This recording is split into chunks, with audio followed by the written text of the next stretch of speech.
Salut à toi et bienvenue dans cette deuxième vidéo sur le chapitre Travail-emploi. Dans la vidéo précédente, on avait fait un petit point sur le vocabulaire en montrant les différences entre emploi, travail, activité et chômage. Et je t'avais dit depuis les années 80 que l'emploi avait évolué. Et ces évolutions ont rendu plus incertaines les frontières entre emploi, chômage et inactivité. C'est donc ce qu'on va voir dans cette vidéo. Alors depuis les années 1980, un phénomène apparaît sur le marché du travail. Il y a un développement d'emploi que l'on nomme atypique ou forme particulière d'emploi. Ces formes particulières d'emploi se divisent en deux catégories. Les emplois précaires d'une part et les emplois à temps partiel d'autre part. Voyons voir ce qu'il en est pour chaque forme. Commençons par les emplois précaires. Ce sont des postes non durables et temporaires qui placent le salarié dans une situation d'instabilité proche du chômage. Ces postes, souvent sous forme de contrats à durée déterminée, donc des CDD, ont une date de fin spécifiée dès le début, ce qui crée une incertitude pour le travailleur quant à la continuité de son emploi. Historiquement, les emplois en CDI, donc à durée indéterminée,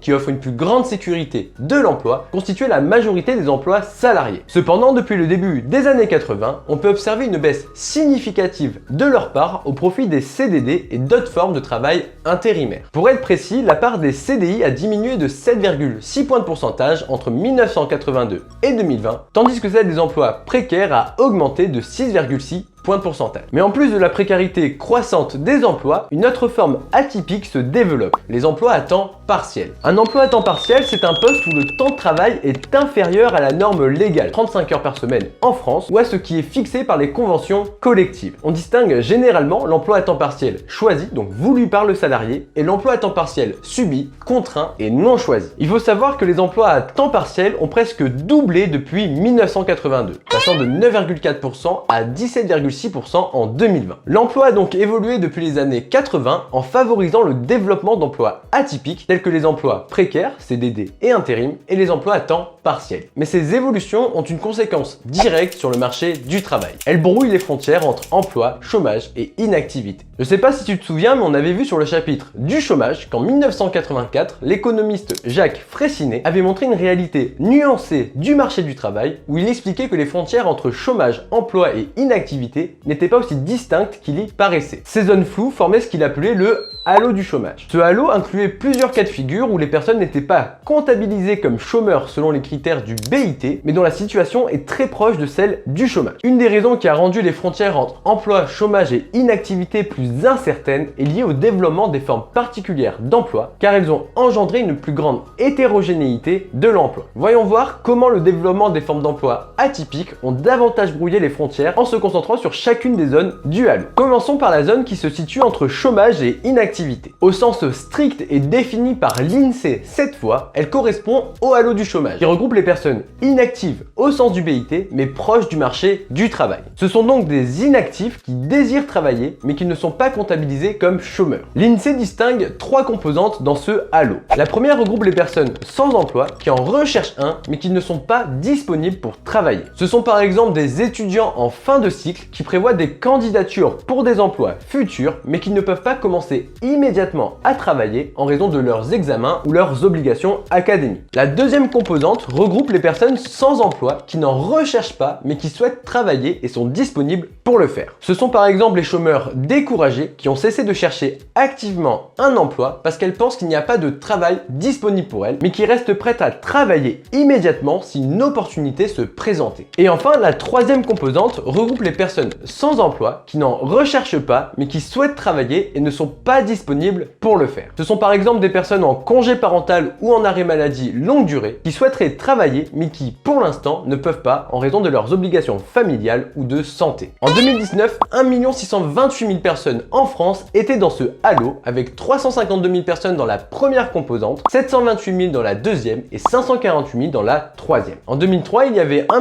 277 000 personnes dans ce halo. Il a donc augmenté de 27% durant cette période. Donc ça, c'était pour la première zone du halo. Maintenant, concentrons-nous sur la zone qui se situe entre chômage et emploi. Ici se trouvent ceux en situation de sous-emploi, c'est-à-dire les personnes travaillant à temps partiel contre leur gré ou celles subissant un chômage partiel avec des heures de travail réduites temporairement. Les emplois atypiques, tels que les emplois précaires avec les CDD et le travail intérimaire, ou les emplois à temps partiel, ont favorisé le développement de cette zone floue entre l'emploi et le chômage. En effet, ces emplois sont caractérisés par leur nature non durable et temporaire, rendant les trajectoires professionnelles plus instables avec des transitions fréquentes entre périodes d'emploi et de chômage. Pour te donner un exemple, entre 2003 et 2019, le nombre de personnes en situation de sous-emploi a augmenté de 14,5%, passant de 1 270 000 à 1 455 000. Cette instabilité est particulièrement marquée chez les jeunes, les ouvriers, les employés et ceux occupant des emplois précaires. En effet, la précarité de ces emplois fait que la première cause d'entrée au chômage est souvent la fin d'un CDD. De plus, le temps partiel subi, où les travailleurs aimeraient travailler plus mais ne trouvent pas d'opportunité, contribue également à cette confusion. Ces individus se retrouvent dans une situation où, bien qu'officiellement employés, vivent une expérience proche du chômage. Ainsi, la zone floue entre l'emploi et le chômage s'accroît à cause de la multiplication des emplois atypiques. Enfin, concentrons-nous sur la dernière zone, celle qui se situe entre emploi et inactivité. Cette catégorie comprend les individus en temps partiel choisis qui ont opté pour un emploi à temps réduit, non par nécessité, mais par préférence personnelle. Les emplois à temps partiel choisis représentent un exemple clair de la zone intermédiaire entre emploi et inactivité. En effet, certaines personnes choisissent de travailler moins pour pouvoir se consacrer à d'autres activités comme le bénévolat ou les tâches domestiques. Officiellement comptées parmi la population active occupée, elles peuvent néanmoins se percevoir comme partiellement inactives car leur engagement professionnel ne représente qu'une partie de leur temps. De plus, le développement du télétravail, qu'on verra plus tard, accéléré par la pandémie de Covid-19, a également contribué à brouiller les frontières entre le travail et la vie personnelle. Les outils numériques permettent de travailler chez soi, souvent selon des horaires flexibles, ce qui peut rendre difficile la distinction entre les moments consacrés au travail professionnel et ceux dédiés à la vie privée. Ainsi, l'évolution de l'emploi, notamment avec l'augmentation des emplois atypiques tels que les emplois précaires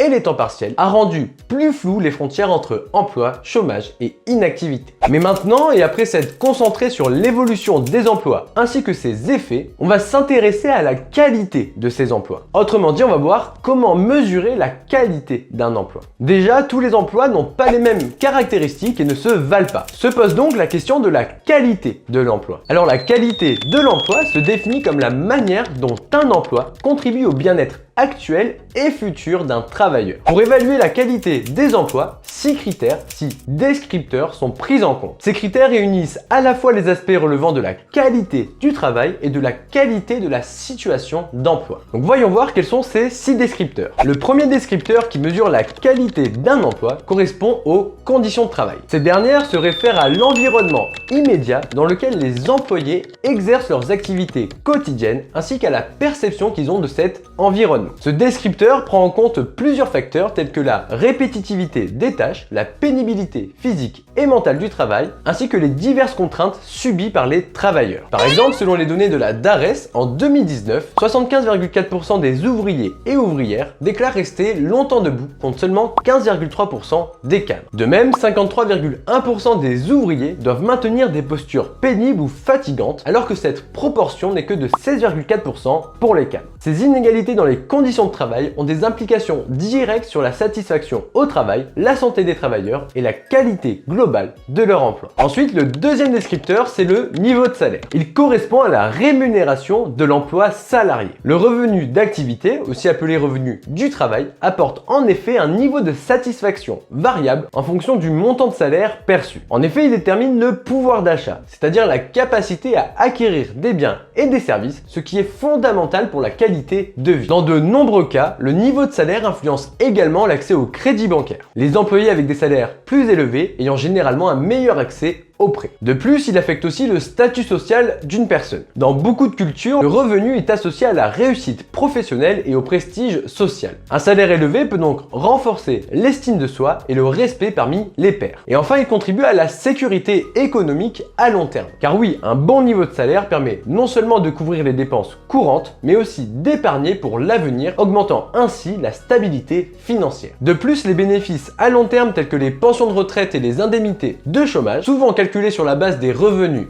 antérieures montrent que des salaires plus élevés durant les années d'activité professionnelle peuvent significativement améliorer la sécurité financière après la retraite. Le niveau de salaire est donc un indicateur important dans la mesure de la qualité d'un emploi puisqu'il assure non seulement la satisfaction immédiate des besoins, mais joue aussi un rôle vital dans la construction de la sécurité à long terme et dans la valorisation de la contribution des employés à la société. Ensuite, le troisième descripteur qui mesure la qualité d'un emploi, c'est la sécurité économique. Cette dernière repose sur deux principaux piliers, la stabilité des revenus et la sécurité de l'emploi. Ces aspects sont déterminants pour la tranquillité d'esprit des travailleurs et leur capacité à planifier leur avenir avec confiance. En effet, la stabilité des revenus est importante car elle permet aux travailleurs de se projeter dans l'avenir sans craindre des fluctuations imprévisibles qui pourraient mettre en péril leur sécurité financière. Un emploi qui offre des revenus réguliers et prévisibles, comme ceux fournis par un contrat à durée indéterminée, contribue significativement au bien-être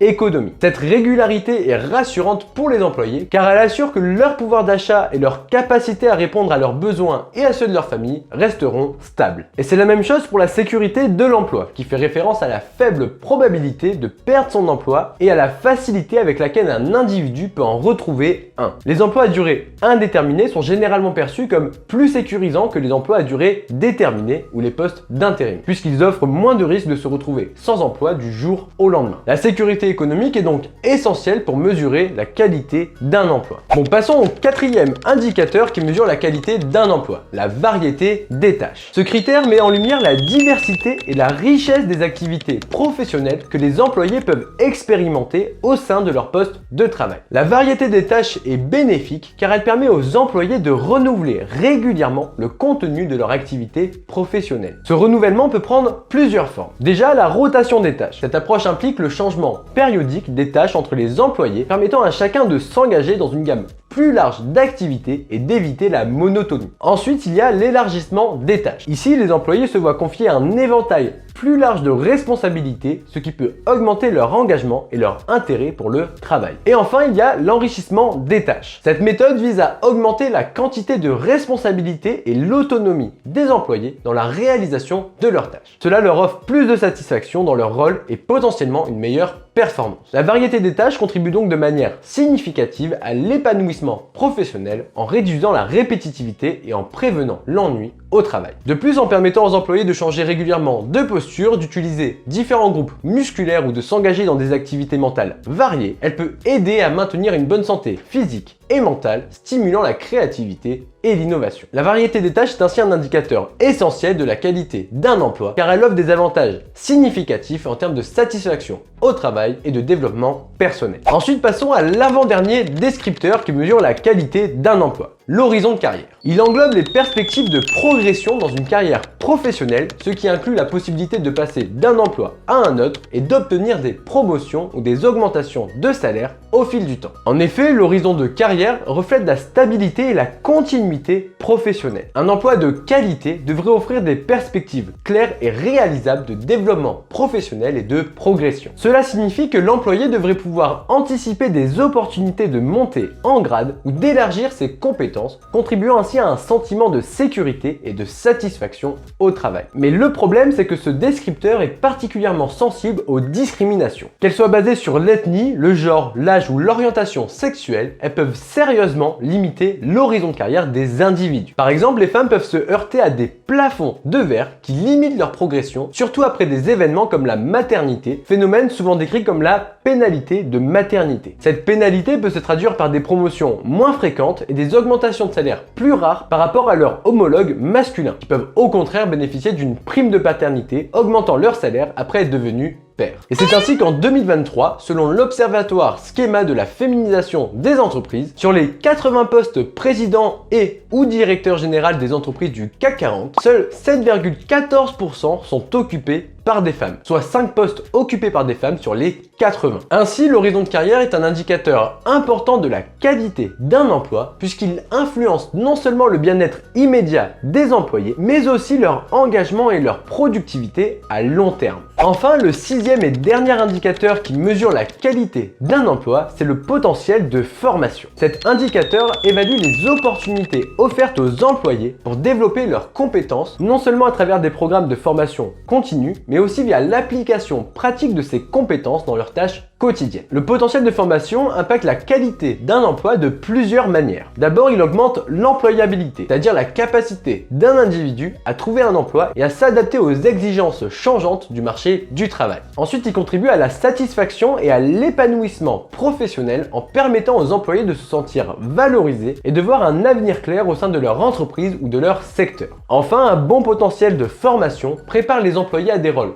plus avancés ou à des transitions de carrière, ce qui est essentiel dans un environnement économique où les industries évoluent rapidement et les compétences nécessaires peuvent changer fréquemment. Cependant, l'accès à la formation est particulièrement inégal selon le type de contrat et la position au sein de l'entreprise. Par exemple, ce tableau de l'INSEE montre que 49% des salariés du privé en CDI ont suivi au moins une formation non formelle à but professionnel au cours des 12 derniers mois, contre seulement 34% pour les salariés en CDD ou en intérim. De la même façon, les cadres sont plus nombreux à avoir suivi au moins une formation, 68%, que les ouvriers, 33%, et les employés, 39%. Cela suggère que les employeurs sont moins enclins à investir dans la formation des employés qui ne sont pas vus comme des investissements à long terme. Ainsi, le potentiel de formation est un indicateur important de la qualité d'un emploi puisqu'il permet aux individus d'améliorer leur employabilité et de se sentir épanouis et reconnus sur le marché du travail. La qualité d'un emploi se mesure donc à l'aide de 6 descripteurs qui réunissent des aspects relevant de la qualité du travail et de la qualité de la situation d'emploi. Faisons donc un grand résumé de ce que l'on a vu dans cette vidéo. Nous avons montré que depuis les années 80, l'emploi a évolué avec le développement de formes d'emploi atypiques, augmentant les emplois précaires comme les CDD et l'intérim et à temps partiel. Et on a vu que ces changements ont rendu les frontières entre emploi, chômage et inactivité plus incertaines. Enfin, on s'est interrogé sur la qualité des emplois et on a montré qu'elle pouvait se mesurer à l'aide de 6 indicateurs, 6 descripteurs. Les conditions de travail, le niveau de salaire, la sécurité économique, la variété des tâches, l'horizon de carrière et le potentiel de formation. Donc maintenant, et après avoir vu comment définir et mesurer les caractéristiques du travail et de l'emploi, nous verrons que l'organisation du travail et de l'emploi s'est aussi transformée, ce qui a eu des effets sur les conditions de travail. Mais ça sera pour la prochaine vidéo. En tout cas, si cette vidéo t'a plu, n'hésite pas à liker et à t'abonner. Et moi, je te dis à tout de suite.